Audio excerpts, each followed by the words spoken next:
hun b'chayr hatin Kurdish lesson say. Barîn, the word barîn is to rain, to snow, right?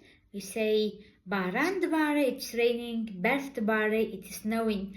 But barîn has another usage, so I will show you.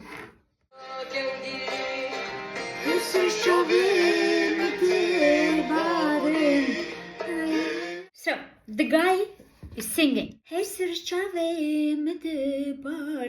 see it's the barîn, the same verb, like raining, snowing. So the barîn is something coming down, okay? And hesir is tears.